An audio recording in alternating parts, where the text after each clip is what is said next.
T'es touché parce que t'es un humain et t'es pas un gavé, t'as une éducation, t'as une culture, quelle que soit d'où elle vienne.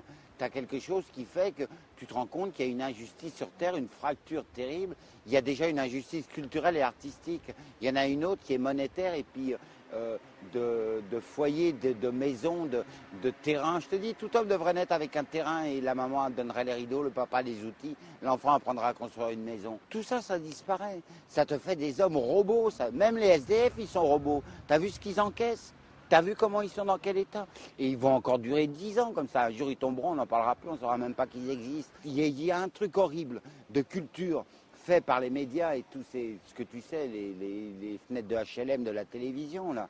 Tout ça, ça gave, ça gave, ça gave. Alors maintenant, on ne regarde plus les pauvres, on appelle la police ou on passe le trottoir. Mais malgré tout, il y a des sacrés bonnes gens qui ne s'arrêtent pas forcément pour donner, mais qui te donnent un petit conseil, qui t'amènent des plats,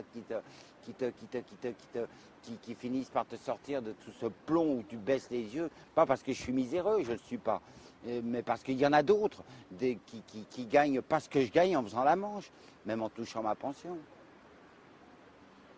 Je suis sous curatelle, excusez-moi, Monsieur le Président. Vous gagnez des milliards. À quoi faire? Non. C'est la révolution, quoi. Mais il faut gommer le R de révolution pour faire des évolutions et des circonvolutions, c'est beaucoup plus rigolo. Parce que les révolutions, ça fait toujours des vengeances. Des armes, des guerres. Oh, mais on est mal barré, hein. Nous, on ne le connaîtra pas. Hein. On ne connaîtra pas l'amélioration ou la voie ou la direction ou la lumière qu'amènera un parti ou un président ou un groupe d'hommes et de femmes qui auront vraiment un autre pouvoir. Mais tes enfants commenceront, ils n'iront pas à McDonald's, ils iront pas à Walt Disney, ils iront écouter les contes roumains, tchétchènes, yougoslaves, qui sont pas mystiques, mais qui sont d'une beauté qu'on n'apprend jamais aux enfants en France. On apprend De Gaulle, on apprend les Gaulois, Astérix. C'est beau Astérix, mais il ne faut pas abuser. C'est devenu McDonald's, Astérix, maintenant, quand tu achètes un Big Mac. Tu vois, tout ça, c'est complètement faux. C'est faux, c'est faux. C'est gaver l'homme pour pas qu'il pense. Chut. Alors on vient des petits esprits, des petits... Ah, on est parfait, on est beau, on est respectable, on est civil, on est civique, on est citoyen, on est bleu, blanc, rouge, on a son pays, terre d'accueil, mosaïque culturelle. Tiens, la belle blague. Il nous faut monter dans les étoiles, alors qu'on cultive plus le jardin avec le râteau, on met plus de graines, on fait plus de petits trous avec les doigts de l'enfant pour mettre une graine et lui apprendre. Maintenant, tout est sous vide, sous-emballé.